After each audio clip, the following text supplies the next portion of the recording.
The galaxy was older than memory, older than myth, and in its quietest corners, something ancient had begun to scream. Master Kael Varden stood alone in the meditation chamber of the Republic cruiser Luminous Resolve, his hands resting gently on his knees, his breathing steady as starlight. Around him, the Force flowed as it always had, a river of connection, binding every living thing in an endless web of light and shadow, breath and silence. He had walked this path for 40 years, felt the Force guide his every step, and never once had it led him astray. But tonight, the river had changed. Tonight, it carried something wrong. He opened his eyes. The meditation chamber was dim, illuminated only by the pale glow of distant stars filtering through the viewport. Beyond the glass, the void stretched infinite and indifferent, a canvas of cold beauty that had always brought him peace. But peace was not what he felt now. The Force hummed around him, restless and anxious, like a predator sensing danger it could not yet see. Kael rose slowly, his robes whispering against the polished floor, and reached out with his mind at the edge of his awareness. Beyond the farthest star, something writhed. It was not a presence in the way he understood presence, not a life, not a mind, not even a planet. It was a wound, a hollow place where the Force should have been, but was not, where light should have shone, but did not. He had felt disturbances before, echoes of violence or tragedy rippling through the cosmic web, but this was different. This was not an echo. This was a scream that had no voice, a light that had been smothered by something so vast and so ancient that even the young Force recoiled from it. Kael closed his eyes again and reached deeper. The meditation came easily, as natural as breathing, and for a moment the universe opened before him. He saw the threads of the Force stretching across galaxies, connecting every soul, every choice, every possibility. He saw the Republic cruiser moving through hyperspace, its crew alive and dreaming and afraid. He saw the war that had driven them here, the separatist threat that gnawed at the edges of civilization. He saw all of this, and then he saw beyond it, and what he saw made him stagger. It was a galaxy, but not his galaxy. It was a place where the Force did not flow, it bled, where hope did not kindle, it burned. He saw worlds crushed beneath the weight of endless war, where entire populations lived and died without ever knowing peace. He saw soldiers who had forgotten what they fought for, who killed because killing was all they had ever known. He saw cathedrals built to a God who demanded only suffering, and he saw the faithful scream their prayers into the void. And beneath it all, beneath the war and the pain and the darkness, he felt something watching, something vast, something that hungered. Kael gasped and pulled back, his heart hammering in his chest. Sweat beaded on his brow, and his hands trembled as he steadied himself against the viewport. The Force swirled around him, confused and agitated, as if it too had seen what he had seen and did not know how to name it. Master Varden? The voice was quiet, respectful, and familiar. Kael turned to see Padawan Sira Len standing in the doorway, her hand resting on the hilt of her lightsaber, her expression caught between concern and curiosity. She was young, barely 20 standard years, but she had a warrior's instinct and a poet's heart, and Kael had always believed she would one day surpass him. "Are you all right?" she asked, stepping into the chamber. "I felt something. Through the Force. It was like drowning," Kael finished quietly. "Like the galaxy itself is screaming." Sira's eyes widened, and she glanced toward the viewport, as if expecting to see the scream made manifest in the stars. "What is it?" "I don't know," Kael admitted, "but it's growing stronger. Every hour, every moment, it pulls at the edges of the Force like a wound that will not heal." He paused, choosing his words carefully. "We must investigate. If this disturbance continues, it could threaten the balance of the entire galaxy. Perhaps more." Sira nodded, though uncertainty flickered in her gaze. "The Council sent us to investigate the anomaly, but they said it was just a spatial distortion. A hyperspace echo, nothing more." "The Council," Kael said gently, "is not infallible." Before Sira could respond, the lights in the meditation chamber flickered, once, twice, then the entire ship shuddered. A deep groaning vibration that ran through the hull like the death rattle of some enormous beast. Alarms blared in the distance, sharp and urgent, and the Force erupted around them in a cacophony of terror and confusion. "Master!" Sira shouted, igniting her lightsaber in a flash of brilliant blue. "What's happening?" Kale reached out with the Force, searching for answers, and what he found froze the blood in his veins. The anomaly, the wound in the Force, had moved. No, not moved. Opened. It was no longer distant, no longer abstract. It was here, right beside them, a gaping maw of twisted energy that defied every law of physics and every principle of the Force. "All hands to stations." A voice crackled over the intercom. "We have a hyperspace rupture forming directly ahead." "Repeat, we have a—" The transmission cut off. The ship lurched violently, throwing Kale and Sira against the viewport. Outside, the stars began to twist. Not drift. Not shift. Twist. They spiraled inward, bending and stretching like paint smeared across a canvas, and at the center of the spiral, a hole opened in reality itself. It was a void, but not the void of space. This void was alive. It pulsed with colors that had no names, shimmered with energies that should not exist. And from its depths came a sound, a low, resonant hum that vibrated in Kale's chest and made his teeth ache. "By the Force," Sira whispered, the rupture expanded, swallowing the stars one by one, and the luminous resolve was pulled inexorably toward it. Engines screamed as the crew fought to break free, but it was no use. The hole was not simply a physical phenomenon. It was a tear in the fabric of existence itself, and it was dragging them into something far worse than death. Kale steadied himself and reached for the Force, but when he did, he recoiled in shock. The Force was still there, still present, but it was no longer the calm river he had known all his life. It was a torrent, a flood of raw and chaotic energy that surged and twisted and screamed. He felt the presence of countless souls, billions of them crying out in agony, their voices blending into a single endless wail. He felt despair so profound it threatened to drown him, and beneath the despair, he felt something else. Something watching. Something laughing. "Master, what do we do?"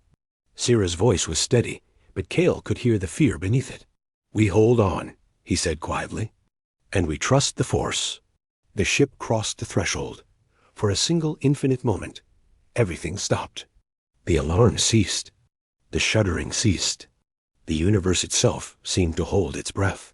Kale saw Sira's face frozen in mid-expression, her lightsaber casting a blue glow that did not move. He saw the stars outside the viewport locked in place, bent and broken, but no longer falling. He felt his own heartbeat suspended between one beat and the next, and then, all at once, the universe resumed, not the luminous resolve plunged into the rupture, and the galaxy they had known vanished behind them. The ship tumbled through a space that was not space, surrounded by colors that burned the eyes and shapes that defied comprehension. Kale felt the Force twist and writhe around him. No longer a tool to be wielded, but a living thing that screamed and raged and begged for mercy. Sira collapsed to her knees, clutching her head, and Kale could feel the torrent pouring through her. He reached out, pulling her close, and wrapped them both in a cocoon of calm. It was a desperate, fragile thing, a shield woven from the last remnants of the light, but it held, barely. "Where are we?" Sira gasped. Kale looked out into the void and saw the truth. They were no longer in hyperspace. They were no longer in the galaxy. They had fallen into something older, something darker, something that existed between the cracks of reality. They had fallen into the Imperium, and in the distance, circling them like predators, shapes began to form. Monstrous, writhing shapes with too many limbs and too many eyes. Shapes that grinned with mouths full of broken glass and whispered promises of Va, power, and pain. The Jedi had entered a galaxy that did not believe in hope, and the galaxy had noticed. The void was alive, and it was hungry. Master Kale Varden stood at the center of the meditation circle, his lightsaber ignited and held in a low guard, its emerald blade casting long shadows across the deck of the luminous resolve. Around him, 5 Jedi Knights and 3 Padawans formed a defensive ring, their own blades burning blue, green, and gold in the suffocating darkness. Beyond the circle, the walls of the ship had ceased to matter. The hull was still there, solid and reassuring, but it felt paper-thin, as if a single breath might tear it away and expose them to the howling chaos beyond Dot and beyond the hull. The Imperium raged. Kale had seen darkness before.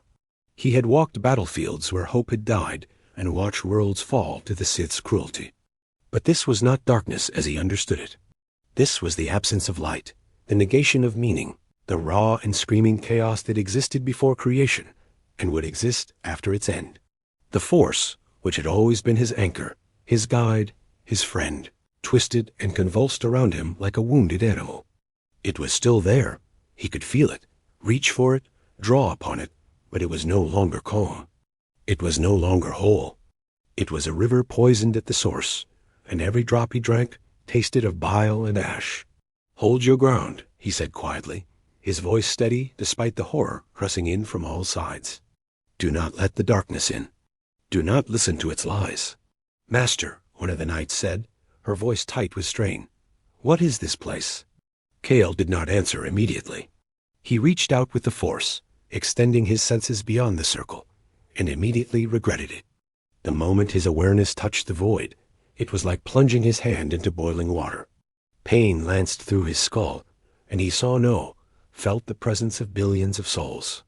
They were not ghosts in the way the Force understood ghosts. They were echoes, fragments, screams frozen in eternal torment. He felt their fear, their rage, their despair, and beneath it all, he felt the presence of something vast and malevolent. Not one presence, many. Titans of chaos that watched from thrones built of broken dreams and feasted on the suffering of the damned. He pulled back, gasping, and forced himself to speak. It is a place where the living and the dead are one, where thought and reality are indistinguishable. The Force exists here, but it is ... corrupted, twisted. We must not let it take root in our minds. Too late for that, Padawan Sira muttered, her knuckles white around the hilt of her lightsaber. I can hear them. Voices, whispering. Kale turned to her, concern flickering in his eyes. What do they say? Sira hesitated, her gaze distant. They say I'm weak. They say I'll never be strong enough to save anyone. They say I should give in, let go, stop fighting. She blinked, and her focus returned. But I won't. I know they're lying. Good, Kale said firmly. Hold to that truth. The darkness will offer you everything you desire, but its gifts are poison. Remember your training. Remember who you are. A low, rumbling growl echoed through the ship, and the temperature plummeted. Frost crept across the walls, and the lights flickered and died, leaving only the glow of the lightsabers to hold back the dark. The Jedi tensed, their blades raised, and Kale felt the Force ripple with alarm. They were no longer alone. The first demon came through the wall as if the metal were smoke. It was a thing of claws and teeth, a nightmare sculpted from raw malice, its body shifting and writhing as if it could not decide what shape it wanted to wear. Its eyes were pits of red fire, and when it opened its mouth, it screamed a sound that was not sound, a vibration that bypassed the ears and struck directly at the soul. Form up. Kale shouted, and the Jedi moved as one. The demon lunged, and Kale met it with a sweep of his lightsaber. The blade carved through the creature's arm, and it shrieked, black ichor spraying across the deck. But the wound closed almost instantly, the flesh knitting back together as if the injury had never been. The demon grinned, a wide and terrible grin, and lunged again. This time, Kale did not rely on his blade alone. He reached into the Force, pulling on the light that still flickered within the poisoned river, and thrust his hand forward. A wave of telekinetic energy slammed into the demon, hurling it backward through the wall and out into the void. For a moment, there was silence. Then a dozen more came through. They poured into the ship like water through a broken dam, each one more grotesque than the last. Some had wings of rotting flesh. Some had too many limbs. Some were little more than mouths with legs, gnashing and snapping as they charged. The Jedi met them without fear, their lightsabers weaving patterns of light through the darkness, their movements precise and controlled. But for every demon they struck down, two more appeared, and the air grew thick with the stench of sulfur and decay. Master, one of the knights shouted. They're not stopping. We can't hold them forever. Kale knew he was right. The demons were not mortal. They did not tire. They did not bleed. They were manifestations of the void itself, and as long as the Jedi remained in this place, the void would continue to birth them. He needed a different strategy. He needed to stabilize the Force, to create a sanctuary within the chaos, a place where the light could hold firm. "Everyone, to me," he commanded. "Form a circle and kneel." The Jedi obeyed without question, their lightsabers still ignited, but held low as they dropped to one knee and formed a tight ring. Kale stood at the center, his eyes closed, his breathing deep and slow. He reached into the Force, not to draw upon its power, but to calm it, to soothe it, to remind it of what it had been before this place, twisted it into something unrecognizable. It was like trying to calm a storm with a whisper. The Force resisted, thrashing and howling, but Kale did not relent. He poured his own serenity into it, his own peace, his own belief that light could exist even in the darkest places. Around him, the other Jedi joined their strength to his, their minds linking in perfect harmony. Together, they became a single point of stillness in the raging chaos. A candle flame that refused to be extinguished. And slowly, impossibly, the Force began to respond. A bubble formed around them, a sphere of calm air that pressed back against the void. The demons recoiled, hissing and snarling, unable to cross the threshold. The frost on the walls melted, and the lights flickered back to life. The Jedi opened their eyes, their faces pale but determined, and Kale allowed himself a small, weary smile. "Well done," he said quietly. "But this is only the beginning." He was right. Far beyond the fragile sanctuary of the ship, deep within the churning heart of the Imperium, something stirred. 4 thrones, ancient and terrible, turned their attention toward the light. 4 voices, each one a symphony of madness, spoke as one. What are they? They shine too brightly. They do not belong. They will break. And in the darkness, the gods of chaos laughed. The luminous resolve fell from the sky like a dying star. It tore through the atmosphere of a world it did not know, trailing fire and smoke, its hull screaming as friction tried to rip it apart. Inside, alarms wailed and systems failed one by one, but the Jedi remained calm. Master Kale Varden stood on the bridge, his hands steady on the console, his mind reaching out through the Force to guide the ship's descent. Beside him, Padawan Sira gripped the co-pilot's chair, her knuckles white, her jaw set with determination. "We're coming in too fast," the ship's pilot shouted, his voice edged with panic. "I can't compensate for the loss of thrusters." "Then don't," Kale said calmly. "Let the Force guide us." The pilot stared at him as if he'd gone mad, but Sira understood. She closed her eyes and joined her strength to Kale's, and together they wrapped the ship in an invisible cushion of telekinetic energy. The descent slowed, not much, but enough. The ground rushed up to meet them, a barren wasteland of shattered rock and ash, and the ship struck with a deafening roar. Metal shrieked. Hull plates buckled. The impact threw everyone forward, and Kale felt his ribs crack as he slammed into the console. Pain lanced through his chest, sharp and immediate, but he forced himself to breathe through it. Around him, the crew groaned and struggled to their feet. Battered, but alive. "Status report," Kale rasped, clutching his side. "Hull integrity at 40%, the pilot said, his hands flying across the controls. "Engines are dead. Life support is holding, but we're not going anywhere." Kale nodded and turned to the viewport. Outside, the world was a wasteland, but it was not empty. In the distance, he could see lights dim and flickering, but unmistakably artificial. A settlement, or perhaps a military outpost. He reached out with the Force, searching for life, and found it in abundance. Millions of souls clustered together in fear and desperation, their minds clouded by something he could not name. Not darkness, exactly. Not evil. But something cold and rigid, like iron wrapped around their thoughts. "We need to make contact," he said. "Whoever lives here, they may be able to help us." "Or kill us," Sira muttered. But she ignited her lightsaber anyway. They left the ship and stepped onto the surface of a world that had not seen peace in 10,000 years. The air was cold and dry, tasting of ash and metal, and the sky above was a sickly gray, choked with smoke and dust. In the distance, the settlement loomed a fortress of black stone and rusted steel, its walls bristling with weapons that Cale did not recognize, but instinctively feared.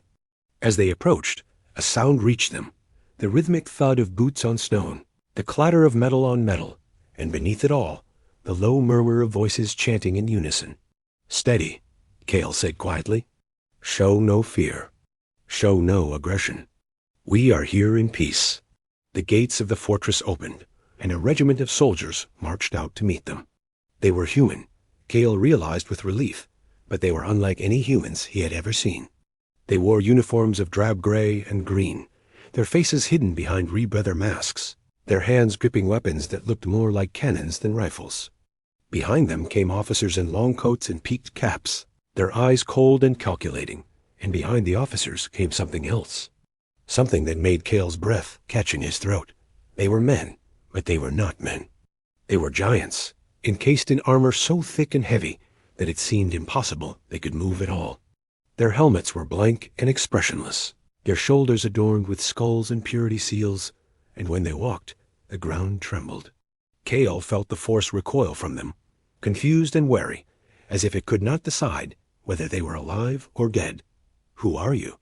one of the officers demanded, his voice sharp and hostile. "What is your purpose here? Speak or be destroyed." Cale stepped forward, his hands raised in a gesture of peace. "My name is Cale Varden. I am a Jedi Knight of the Galactic Republic. My ship was damaged, and we seek sanctuary while we make repairs." "We mean you no harm." The officer's eyes narrowed. "Jedi? Republic? I know these words not. Are you Xenos? Are you mutants? Are you heretics?" "We are none of those things," Cale said carefully. "We are human like you. We come from a distant place, and we wish only to return home." "Human?" The officer spat the word like a curse. "You do not speak the language of the Imperium. You do not bear the mark of the Emperor.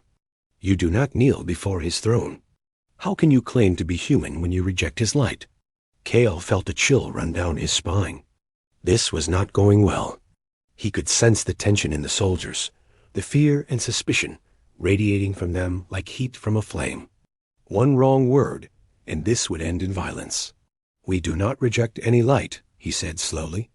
"We serve the Force, which binds all living things. We seek peace and understanding, not war." "Peace?" The officer laughed, a harsh and bitter sound. "There is no peace. There is only war. And those who do not serve the Emperor serve the enemy." Behind the officer, one of the giants stepped forward. Even through his armor, Cale could feel the weight of his gaze, the cold and calculating intelligence that studied him as a predator studies prey. When the giant spoke, his voice was a deep and resonant rumble that seemed to echo in Cale's chest. "What is that weapon you carry?" Cale glanced down at the lightsaber clipped to his belt. "It is a tool of the Jedi, a symbol of our commitment to justice and peace. Activate it." Cale hesitated, then slowly drew the lightsaber and ignited it. The emerald blade hummed to life, casting a soft green glow across the ashen ground. The soldiers gasped and raised their weapons, and the giant's hand moved to the massive blade slung across his back. "Xenotech," the giant said flatly. "Or worse. Heretical sorcery. You will surrender it, or you will be destroyed." "I will do neither," Cale said quietly. The tension broke like a dam. The soldiers opened fire, their weapons roaring, but Cale was already moving. He deflected the first volley with his lightsaber, the bolts ricocheting harmlessly into the ground, and then Sira was beside him, her own blade flashing as she protected the other Jedi. The giants charged, their blades screaming through the air, and Cale met them with the Force. He did not want to fight. He did not want to kill. But he would not let his people be slaughtered. He thrust out his hand, and one of the giants was lifted off the ground and hurled backward, crashing into the fortress wall with a thunderous impact. Another swung his blade, and Cale sidestepped, his lightsaber carving through the weapon's haft and leaving the giant holding two pieces of useless metal. The battle was chaos, a storm of light and sound and fury, and through it all, Kale felt the Force crying out in confusion and pain. This was not how it was supposed to be. And then, just as suddenly as it had begun, the battle stopped. A voice rang out, cold and imperious, and the soldiers froze. "Cease fire." An Inquisitor stepped through the gates, her armor black as night, her eyes hidden behind a skull-faced mask. She moved with the confidence of someone who had never known fear, and when she spoke, even the giants obeyed. "Take them alive," she said. "I want to know what they are." The interrogation chamber was a place designed to break souls. Master Kale Varden sat in the center of the room, his wrists bound in heavy manacles that hummed with a faint electric charge. His body aching from injuries he had not been allowed to heal. Around him, the walls were bare metal, cold and featureless, and the only light came from a single flickering lumen strip overhead. He could not see the Inquisitor, but he could feel her presence cold, calculating, and utterly devoid of mercy. "Tell me again," her voice echoed from the shadows. "What are you?" Kale took a slow breath, centering himself in the Force. "I have already told you. I am a Jedi Knight, a servant of peace and justice. I do not wish to be your enemy. Peace." The word was spoken with such contempt it might as well have been poison. "There is no peace in this galaxy, Jedi. There is only war. And justice is whatever the Emperor decrees." Kale said nothing. He had learned, over the past 3 days, that arguing with the Inquisitor was pointless. She did not want answers. She wanted confirmation of what she already believed, that he and his companions were heretics, mutants, or worse, that they deserved nothing but death, but she had not killed them. Not yet, because she was afraid. Kale could feel it, a thin thread of uncertainty running beneath her cold exterior. She did not understand what the Jedi were. She did not understand how they wielded power without corruption, how they resisted the whispers of the warp, how they could be human, and yet so utterly foreign. And that uncertainty made her dangerous. "Your abilities," the Inquisitor said, stepping into the light. She was tall and thin, her armor adorned with purity seals and the sigil of the Ordo Hereticus, her face hidden behind a mask of polished bone. "You call it the Force. We have studied your words, analyzed your claims. The Mechanicus believes it to be an unknown form of psychic resonance. The Ordo Malleus believes it to be a lie, a trick to disguise your true nature. And what do you believe?" Kale asked quietly.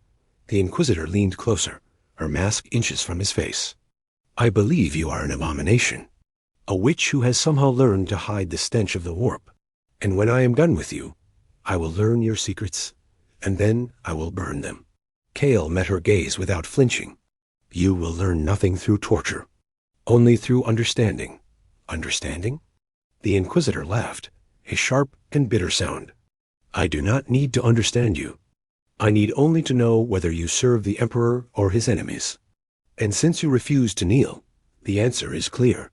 She turned and gestured to the guards standing by the door. "Bring in the next one."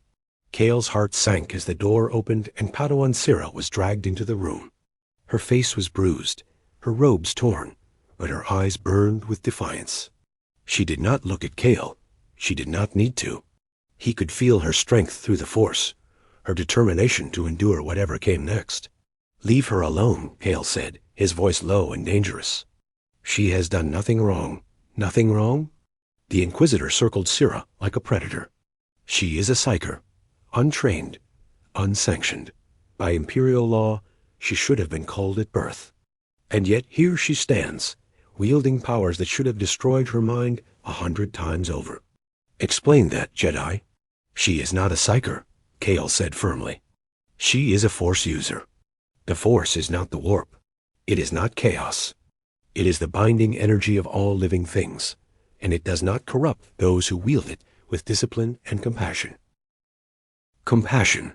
The Inquisitor spat the word. Another word for weakness.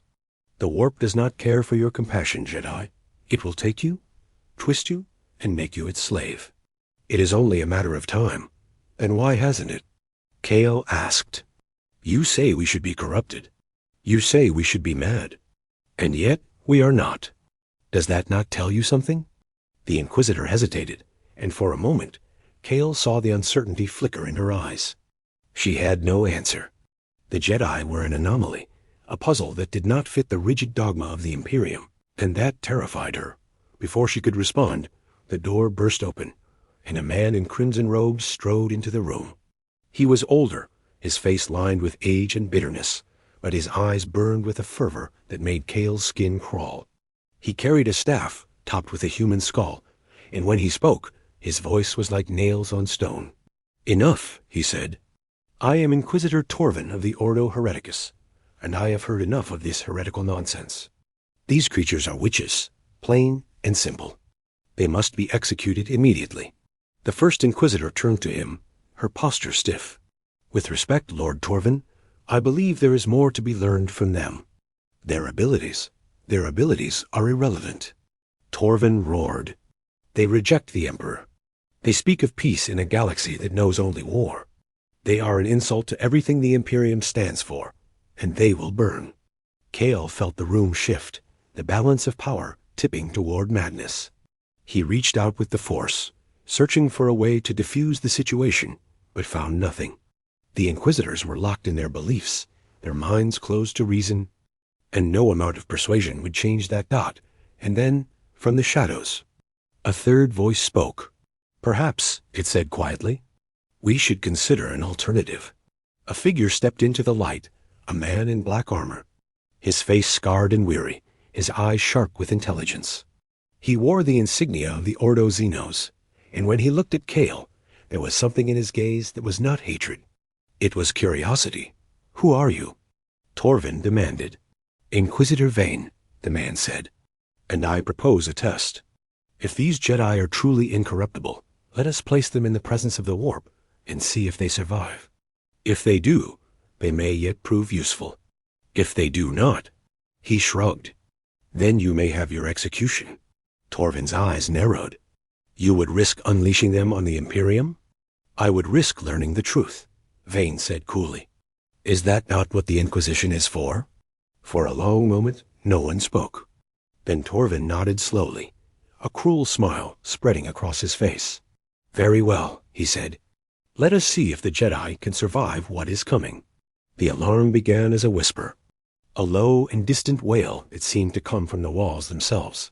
Master Cale Varden was still bound in the interrogation chamber, his body aching, his mind weary. But the moment he heard that sound, he knew. He did not need the Force to tell him. He did not need words. The warp had found them. The whisper became a scream. The lights flickered and died, plunging the chamber into darkness. And in the darkness, something moved. Cale felt it before he saw it, a cold, crawling sensation that slithered across his skin like oil. A presence that was not life and not death, but something in between. The air grew thick and heavy, tasting of sulfur and rot, and the walls began to hum with a sound that was not sound, a vibration that bypassed the ears and struck directly at the soul. "What is that?" the first Inquisitor demanded, her voice sharp with alarm. Cale closed his eyes and reached into the Force. Immediately, he recoiled. The warp had torn through the barrier between realities, opening a wound in the fabric of existence, and through that wound, the demons were pouring in. He could feel them, hundreds, perhaps thousands, crawling through the breach, like maggots through rotting flesh. They were drawn by the presence of the Jedi, by the light that shone too brightly in a galaxy of darkness, and they were hungry. "You need to release me," Cale said urgently. "Now." "Why would I?" The wall exploded. Stone and metal flew in all directions as a massive clawed hand tore through the interrogation chamber, followed by a body that defied description. It was a demon, but not like the ones Cale had faced in the warp.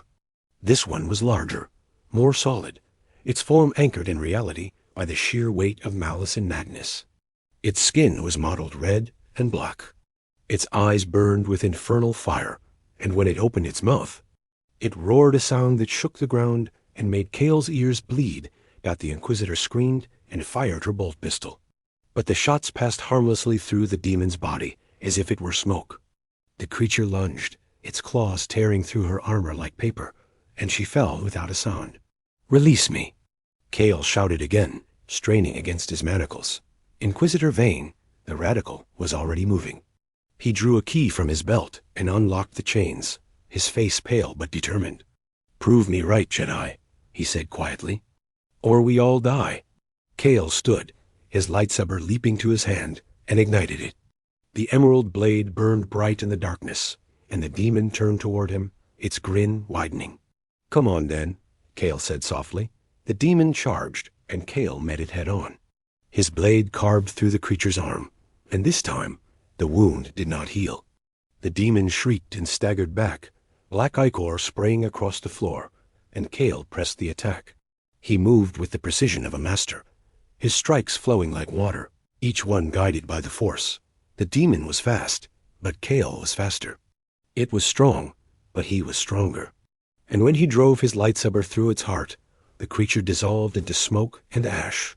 "By the Emperor," Vane whispered, but there was no time to celebrate. More demons were pouring through the breach, and beyond the chamber, Kale could hear the sounds of battle screams, gunfire, the roar of explosions. The fortress was under attack, and the Imperium soldiers were dying. "We have to help them," Kale said. "Help them?" Vane stared at him. "Why would you?" "Because it's the right thing to do." Kale ran toward the sound of battle, Vane close behind him, and burst into the main corridor. The sight that met him was chaos incarnate. Guardsmen fired their las guns in every direction, their faces twisted with terror as demons tore through their ranks. Officers shouted orders that no one followed. Walls collapsed under the weight of monstrous flesh.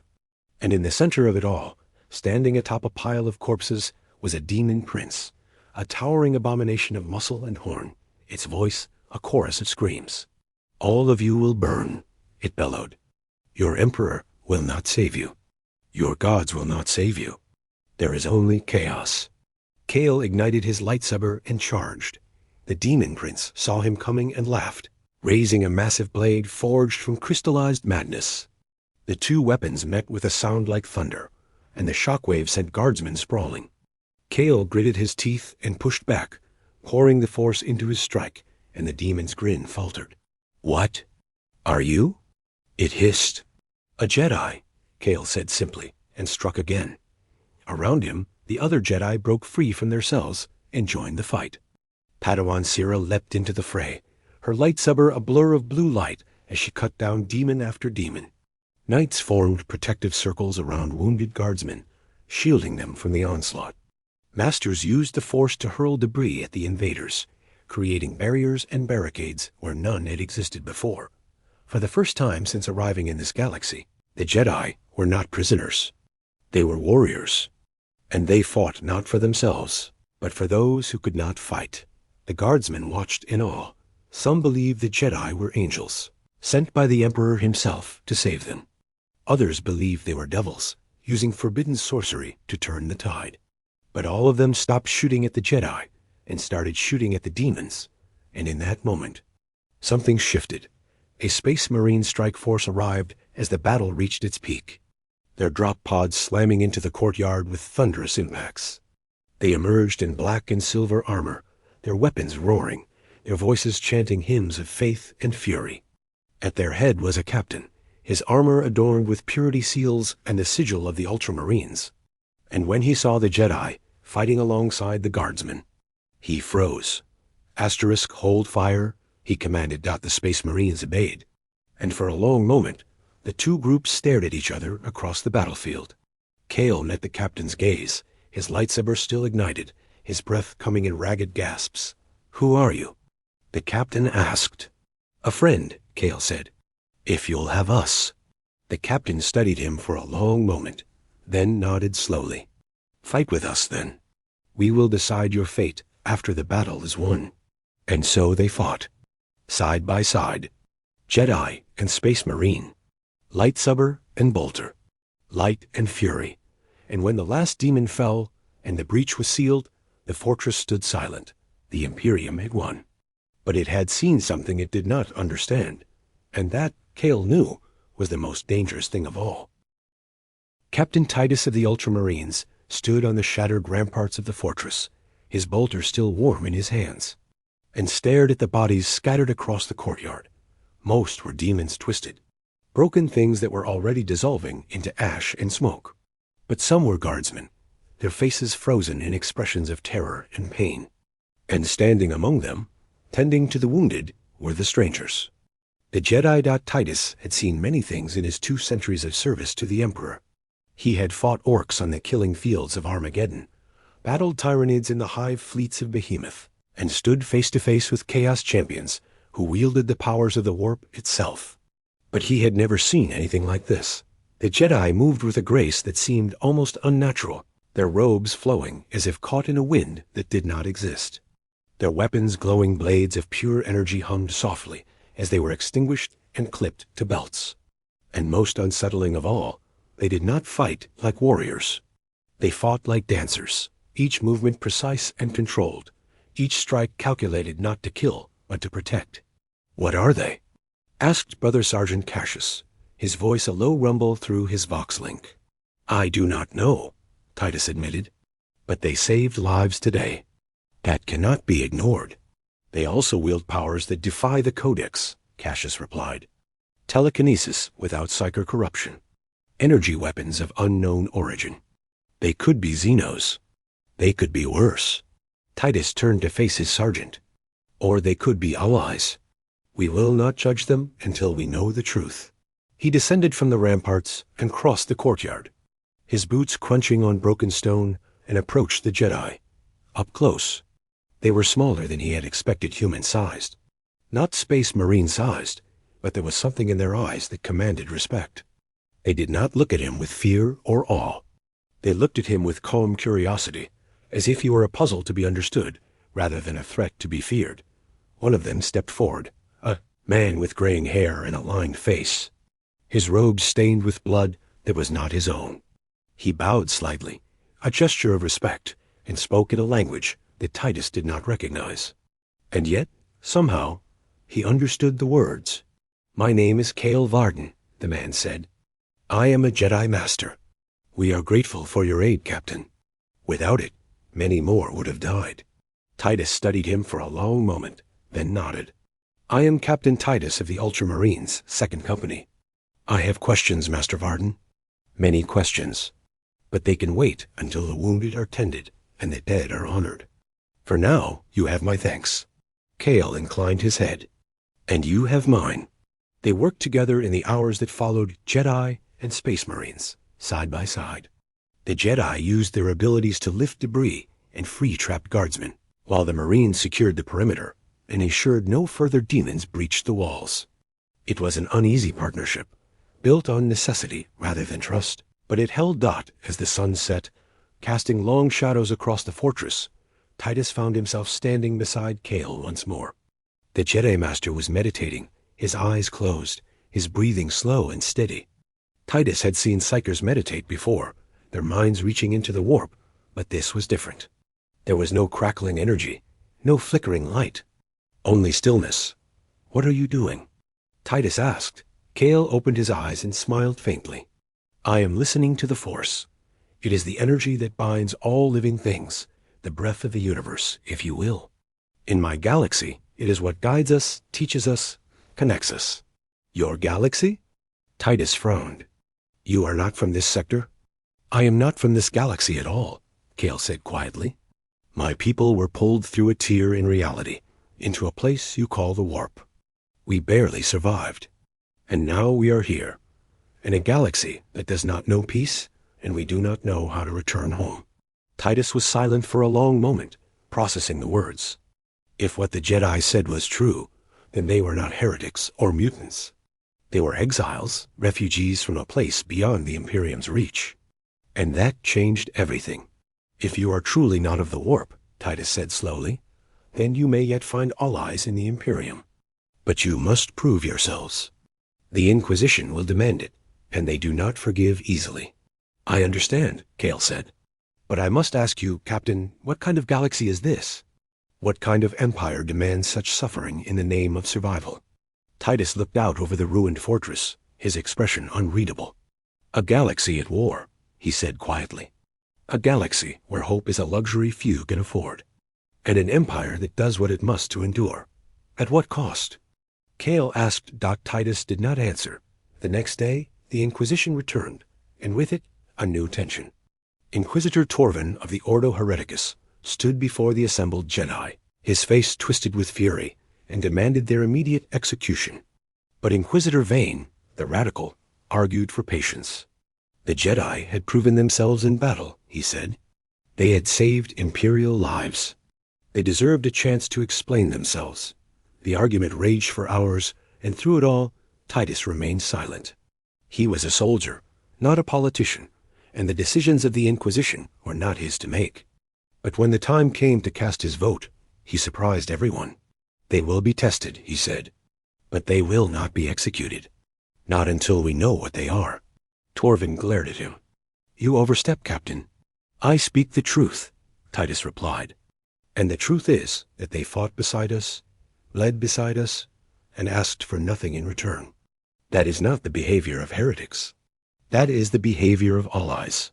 The room fell silent, and for a moment, Titus thought Torvin would strike him down.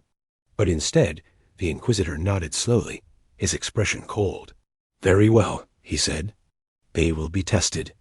And when they fail, their blood will be on your hands. Titus met his gaze without flinching. If they fail, I will execute them myself. But if they succeed, you will owe them your apology. Torvin turned and left without another word, and Titus was left standing alone with Kale. Thank you, the Jedi said quietly.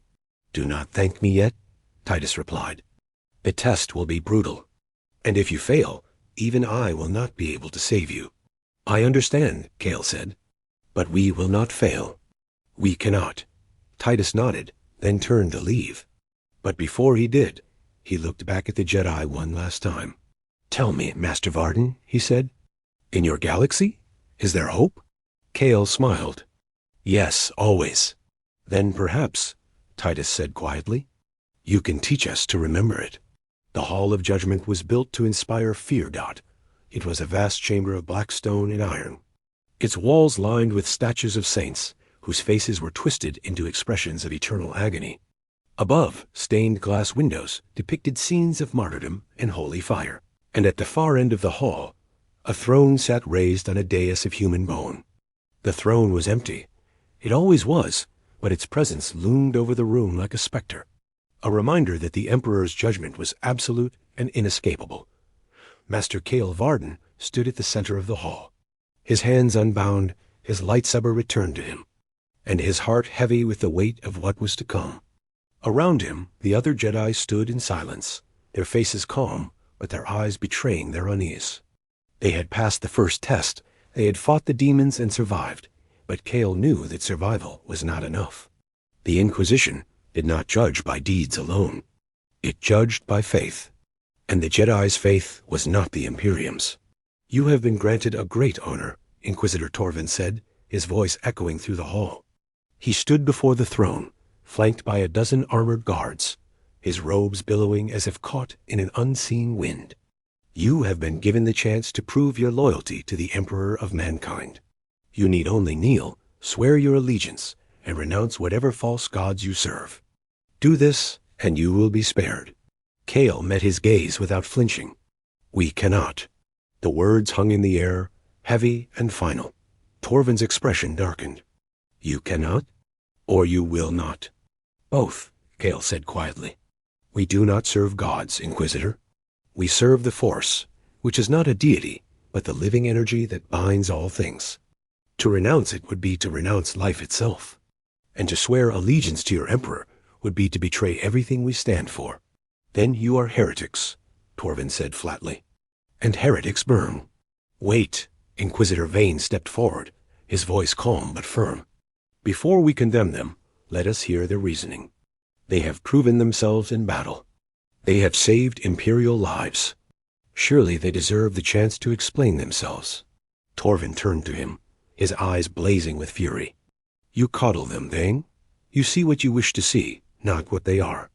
They are witches, plain and simple. And witches must die. Then why do they not bear the mark of the warp? Vane shot back. Why do their minds remain uncorrupted? Why do the demons recoil from them rather than embrace them? These are questions that demand answers, not executions. The only answer I need, Torvin said coldly, is whether they kneel or die. Kale felt the Force swirl around him, agitated and uncertain. He could sense the tension in the room, the fear and anger radiating from the Inquisitors, the confusion of the guards. He could also sense something else, a flicker of doubt, buried deep within Torvin's mind. The Inquisitor was afraid, not of the Jedi themselves, but of what they represented. A challenge to the Imperium's absolute authority. A crack in the foundation of faith. "We do not wish to be your enemies," Kale said, his voice steady. "But we will not abandon our principles. Not for you. Not for anyone. If that makes us heretics in your eyes, so be it. But know this. We will continue to fight for what is right, regardless of the consequences." "Fighting for what is right?" Torvin laughed, a harsh and bitter sound. "You speak of righteousness as if it is a virtue. In this galaxy, righteousness is a death sentence. There is only survival, and survival demands sacrifice. If you cannot understand that, then you are fools as well as heretics." Kale felt a flicker of anger, but he pushed it aside. Anger would not help them here. Only calm, only clarity, only the light. "We understand sacrifice," he said quietly. "But we also understand compassion. And we believe that a galaxy built on fear and suffering is a galaxy that is already lost." "Then you have nothing more to say," Torvin said, turning away. "Guards, take them to the execution chambers. They will burn at dawn." But before the guards could move, a voice rang out from the back of the hall, a voice that commanded absolute authority. "Hold!" Everyone turned. A figure stepped into the light, clad in ornate power armor, his face hidden behind a helmet, adorned with purity seals and the sigil of the Adeptus Astartes. He moved with the confidence of someone who had never known defeat, and when he spoke, even Torvin fell silent. "I am Chapter Master Calgar of the Ultramarines," the figure said. "And I have heard enough." Torvin's jaw tightened. "With respect, Chapter Master, this is a matter for the Inquisition." "It is a matter for the Imperium," Calgar interrupted. "And the Imperium cannot afford to waste potential allies. These Jedi have proven themselves in battle. They have saved lives, and they have shown no sign of corruption. To execute them now would be folly. They refuse to kneel," Torvin said. "They refuse to serve the Emperor. How can they be allies if they do not pledge their loyalty?" Calgar turned to Kale, his gaze piercing even through the helmet. "Answer me, Jedi. If we were to ask for your aid, not your loyalty, but your aid, would you give it?" Kale did not hesitate. "Yes, if the cause is just, and if innocents are in danger, we would give our aid freely." "Then that is enough," Calgar said. "The Imperium does not need their loyalty. It needs their strength. And I will not condemn them for holding to their principles, when so few in this galaxy still remember what principles are." Torvin's face twisted with rage. "You overstep, Chapter Master. The Inquisition, Calgar said coldly, will defer to my judgment in this matter. Or would you prefer I report to the High Lords that you executed valuable assets out of petty dogma?" The room fell silent. Torvin glared at Calgar, but he did not argue. He could not. The Chapter Master's authority was absolute, and to defy him would be to risk open conflict. "They are your responsibility now," Torvin said finally, his voice dripping with venom. "And when they fall to corruption, their blood will be on your hands." "I will accept that burden," Calgar said. Torvin turned and left, his guards following close behind, and the tension in the hall eased slightly. Kale let out a breath he hadn't realized he was holding and turned to Calgar. "Thank you," he said. "Do not thank me," Calgar replied. "You have been given a reprieve, not a pardon. The Inquisition will watch you closely, and if you falter even once, they will have your heads. But for now, you are free to prove yourselves." "And how do we do that?" Sira asked. Calgar looked at her, then at Kale, and there was something in his gaze that might have been respect. "By doing what you do best," he said. "By fighting for what is right. And by showing this galaxy that hope is not yet dead." The warning came in the dead of night, a crackling transmission over the Voxnet that turned blood to ice. "This is Starport Thalax. We are under attack. Repeat, we are under attack. Chaos forces have breached the outer perimeter. We are requesting immediate reinforcement." If anyone can hear this, the transmission cut off in a burst of static and screams. Master Kale Varden was already moving before the alarm finished sounding, his lightsaber in hand, his mind racing. Around him, the other Jedi scrambled to their feet, their exhaustion forgotten in the face of this new threat. They had been housed in a temporary barracks on the edge of the fortress, watched closely by inquisitorial agents. But now the guards were gone, called away to defend the starport. "What's happening?" Padawan Sira asked, her voice tight. "Chaos," Kale said grimly. "They're attacking the starport. If it falls, thousands of civilians will die." "Then we have to help them," Sira said. "We will," Kale replied. "But we must be careful. The Imperium still does not trust us. If we act without permission, we may be branded as enemies. And if we do nothing, we're cowards," Sira shot back. "I'd rather be an enemy than a coward." Kale looked at her, and despite the gravity of the situation, he smiled. "Then we fight. But we fight smart. Stay together. Protect the innocents. And do not let the darkness take root in your hearts." They ran toward the starport, guided by the Force and the sounds of battle, the roar of explosions, the crack of gunfire, the screams of the dying. The starport was a massive structure, a sprawling complex of landing pads and warehouses, and it was burning. Flames licked at the sky, casting long shadows across the ground, and the air was thick with smoke and the stench of sulfur dot. As they approached, Kale saw the enemy. Traitor Marines, clad in spiked armor of black and red, charged through the gates with chain axes and bolt guns, their voices raised in guttural chants. Behind them came cultists, their bodies twisted by mutation, their eyes glowing with fanatical zeal. And above them all, circling like vultures, were demons' winged horrors that shrieked and laughed as they tore through the defenders. The guardsmen were falling back, their lines broken, their morale shattered. Officers shouted orders that no one followed. Civilians screamed and ran in every direction, trampled underfoot in the chaos. And in the center of it all, standing on a pile of corpses, was a Chaos Lord. He was massive, his armor adorned with skulls and trophies, his face a mask of scarred flesh and glowing eyes. "For the dark gods," he roared, "for chaos eternal." Kale ignited his lightsaber and charged. The Chaos Lord saw him coming and laughed, raising his chain axe to meet the strike. The two weapons collided with a shower of sparks, and the shockwave sent nearby cultists sprawling. Kale spun and struck again, his movements fluid and precise, and the Chaos Lord was forced back.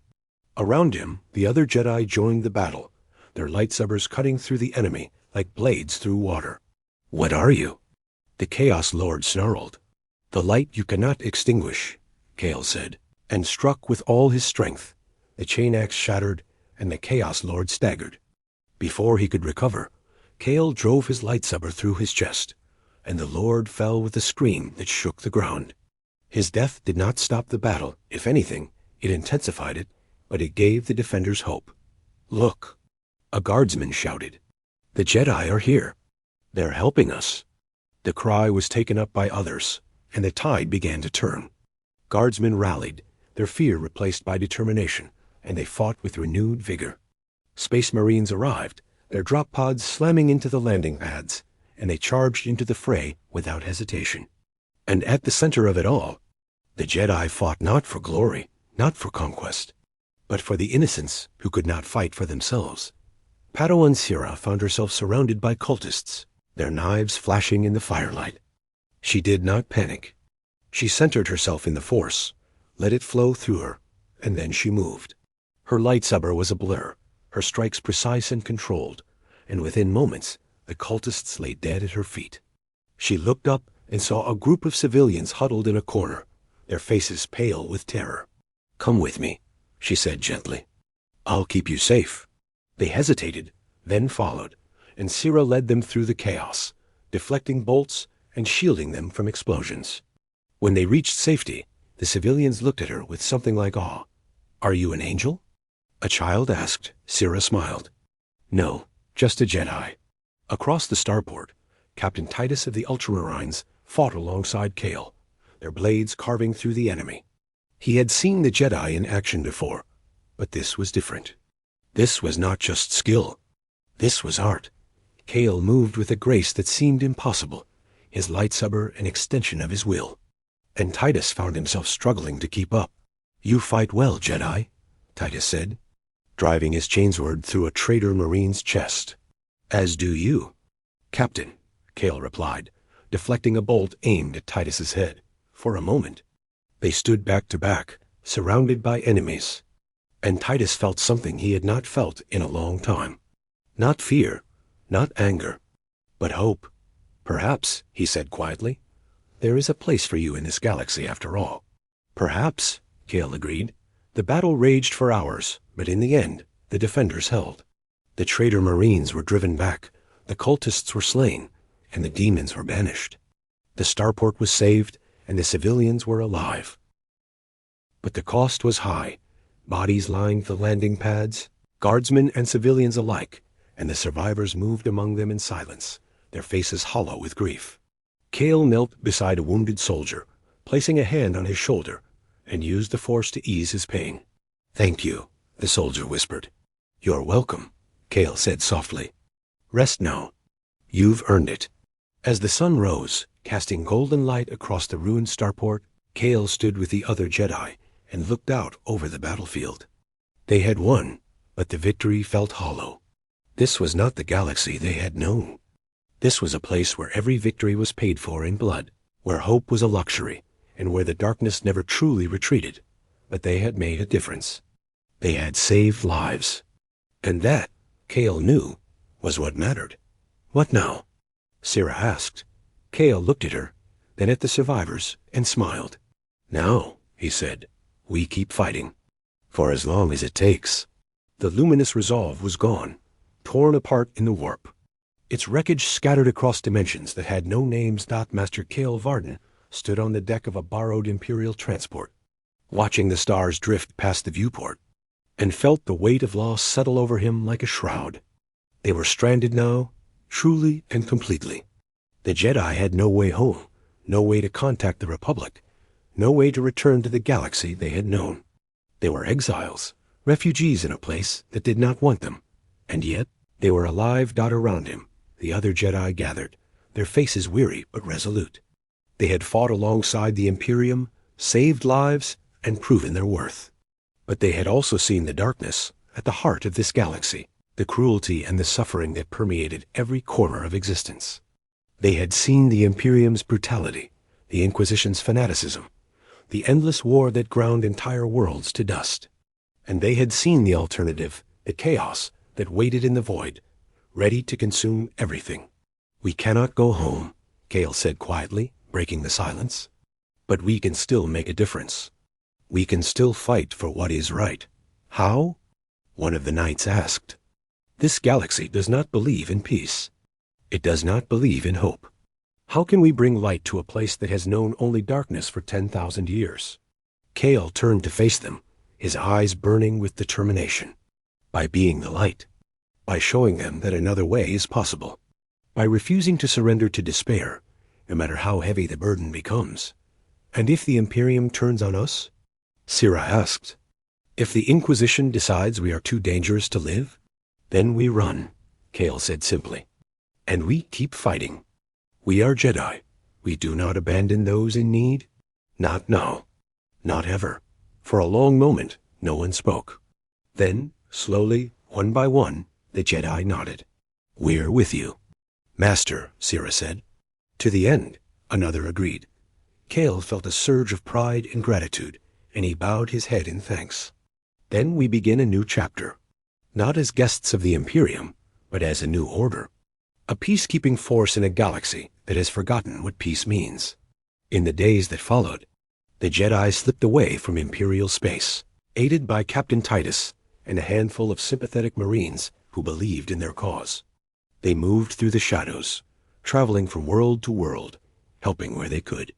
They defended colonies from Xenos raids, protected pilgrims from bandits, and even fought alongside rogue traders who sought to do good in a galaxy of corruption. They became legends, whispered about in hushed tones. Some called them angels. Others called them devils. But all agreed that they were different warriors who fought not for glory or conquest, but for something older and simpler. For compassion. For justice. For hope. And as they traveled, they studied the warp, seeking to understand its nature and find a way to resist its corruption. They meditated in the face of its madness, using the Force to create sanctuaries where the light could hold firm. And slowly, impossibly, they began to carve out a place for themselves in this hostile galaxy. Kale stood on the bridge of their new ship abattered, freighter they had purchased with the aid of a sympathetic inquisitor, and looked out at the stars. The warp churned beneath them, a sea of nightmares that threatened to swallow everything. But above it, the stars still shone, distant and cold, but undeniably real. "Do you think we'll ever find a way home?" Sira asked, stepping up beside him. Kale was silent for a moment and shook his head. "I don't know. Perhaps not. But I do know this. We have a purpose here. We have a chance to make a difference in a galaxy that desperately needs it. And that, I think, is enough." Sira nodded, and together they stood in silence, watching the stars dot far below on a dozen worlds. People looked up at the sky and whispered prayers. They prayed for deliverance. They prayed for mercy. They prayed for something, anything, to break the endless cycle of war and suffering. And somewhere, in the darkness between the stars, the Jedi heard them. The Force flowed through the galaxy, connecting every soul, every hope, every dream. And though the darkness was vast and the light was small, it was there. It was real, and it would not be extinguished, not while the Jedi still drew breath. The final image burned into the void, a silhouette of Jedi standing against a starfield. Their lightsabers ignited, casting small but defiant islands of light into the eternal Grimdark. Behind them, the warp churned and twisted, but it could not touch them. They stood firm, unyielding, a promise that hope was not yet dead, and in the watching galaxy something stirred. Not peace, not yet, but the possibility of it, and that, in the end, was everything.